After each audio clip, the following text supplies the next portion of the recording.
তিনি যেই বিষয়ে আলোচনা করলেন, আমরা মানুষ এমন হয়ে গিয়েছি, বর্তমান যুগে এমন হয়ে গিয়েছি, আল্লাহ রাসূল সাল্লাল্লাহু আলাইহি সাল্লাম 1400 বছর আগে একটা কথা বলে গিয়েছেন। সেই কথাটা মনে পড়ছে আমার, যে বর্তমান যুগে পরিস্থিতি এমন হয়ে গেছে, ওয়াত্তাকুদ দুনিয়া ফাত্তাকুন নিসা। আল্লাহ রাসূল কি বলেন? ওয়াত্তাকুদ দুনিয়া ফাত্তাকুন নিসা, তোমরা দুনিয়া থেকে বেঁচে থাকো এবং মহিলা থেকে বেঁচে থাকো। এখন বর্তমানে আমাদের পরিস্থিতি এমন হয়ে গিয়েছে, এই মানুষ যে আপনার বিভ্রান্ত হচ্ছে এই দুটো কারণে। বিভ্রান্ত হচ্ছে দুটো কারণে, চুরি, ডাকাত, নেতাগিরি, আপনার যা কিছু যত কিছু রয়েছে টাকার জন্য, দুনিয়ার জন্য। দুনিয়া কামাবো, ভালো খাবো, ভালো পড়বো, ভালো ঘর বাড়ি করবো, বাস। দুনিয়ার উদ্দেশ্য হচ্ছে দুনিয়া। দুনিয়ায় সবকিছু, দুনিয়া সবকিছু মনে করেছে আবু জেহেল, দুনিয়ায় সবকিছু মনে করেছে কারণ, দুনিয়ায় সবকিছু মনে করেছে ফেরাউন। এখন আমাদের মুসলিমদের পরিস্থিতি এমন হয়ে গেছে, আমরা তাদের মতো হয়ে গেছি। দুনিয়ায় সবকিছু, যারা একটু বয়স্ক মানুষ তারা দুনিয়ার পেছনে ছুটছে, আমরা 30+ সবাই। আর যারা যুবক মানুষ, মহিলার পেছনে ছুটছে আমরা। ওয়াত্তাকুদ দুনিয়া ফাত্তাকুন নিসা।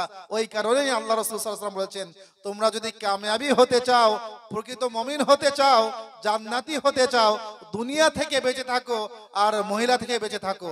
যদি না বাঁচতে পারি আমরা, তাহলে কোনোদিন সফলতা লাভ করতে পারবো না, কামিয়াব হতে পারবো না। এই দিন আসে দিন যায়, দিন ফুরিয়ে যাবে, আপনার জীবনও ফুরিয়ে যাবে। আপনি পরিবর্তন হতে যদি না পারেন, আপনার কবরে তো আপনার আযাব প্রস্তুত আছেই, জাহান্নাম তো প্রস্তুত আছেই।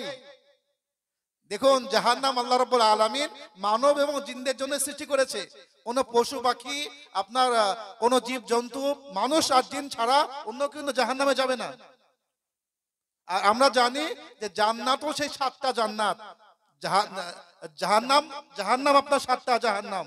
জান্নাত যেমন আপনার হচ্ছে 8টা দরজা আছে, জাহান্নাম কয়টি রয়েছে? 7টা আছে আপনার। তো জানতে হবে যে আমরা মানুষ মনে করছি আমরা পার পেয়ে যাব, নাকি পার পাবো না। আল্লাহ যত নিয়ামত, আল্লাহ যদি আমাদের হিসাব নিকাশ নিতে শুরু করে, আল্লাহ যদি বলে, হে বান্দা তোমাকে আমি চোখ দিয়েছি, চোখ দিয়ে তুমি কি করেছো? তোমাকে চোখ দিয়েছি। বাপ যদি বলে বেটাকে, বেটা তোমাকে আমি 1 লাখ টাকা দিলাম, যদি 1 মাস পরে যদি বলে বাপ বেটাকে 1 লাখ টাকা দিলাম, 1 লাখ টাকা তুমি কি কাজ করেছো, কি করেছো, সেই বেটা যদি আপনার, সেই সন্তান যদি সেই টাকাটা সঠিক কাজে লাগায়, তাহলে বলতে পারবে আমি এই টাকা দিয়ে এই ব্যবসা করেছি, এই দোকান খুলেছি, এই কাজে লাগিয়েছি। আর সে যদি ফুরিয়ে দেয়, তাহলে ফুর্তি করে, তাহলে ধরা পড়ে যাবে, হিসাব দিতে পারবে না, ধরা পড়ে যাবে। আর ধরা পড়ে গেলেই তো সর্বনাশ হয়ে যাবে। আল্লাহ যদি বলেন, হে বান্দা তোকে চোখ দিয়েছি, চোখ দিয়ে কি ভালো কাজ করেছি, তোকে আমি তোর জমিতে আমি ধান দিয়েছি, যদি আল্লাহ যদি চায় ধান দিব না হবে? কোন মানুষের ক্ষমতা আছে? সামান্য বৃষ্টি যদি না হয়, মানুষ আল্লাহকে কত গালি দেয়, কত গালি দেয়। আল্লাহ তাআলা বলেন, কুল আরাআইতুম ইন আসবাহা মাআকুম গাওরান ফামা ইয়াতিকুম বিমাইন মাইন। যদি তোমরা দেখো কোন এক সকালে, যদি তোমরা দেখো কোন এক সকালে আল্লাহ রাব্বুল আলামিন মাটির নিচে পানির তলে নিচে নামে নিয়েছে, মাটি থেকে পানি উঠছে না, তাহলে তোমরা কে এমন আছে, কে এমন আছে যে তোমার জন্য পানি প্রস্তুত করবে, পানি নিয়ে আসবে? আকাশ থেকে 1 ফোঁটা বৃষ্টি না হলে আমরা কত কিছু কথা বলি, বৃষ্টি বেশি হলেও কত কথা বলি আমরা। জমিন থেকে যদি পানি না ওঠে, তাহলে ধরুন 1 মাস ধরে মাটির তল থেকে পানি উঠছে না, বলুন তো মানুষ অবস্থা কি হবে? কি হতে পারে?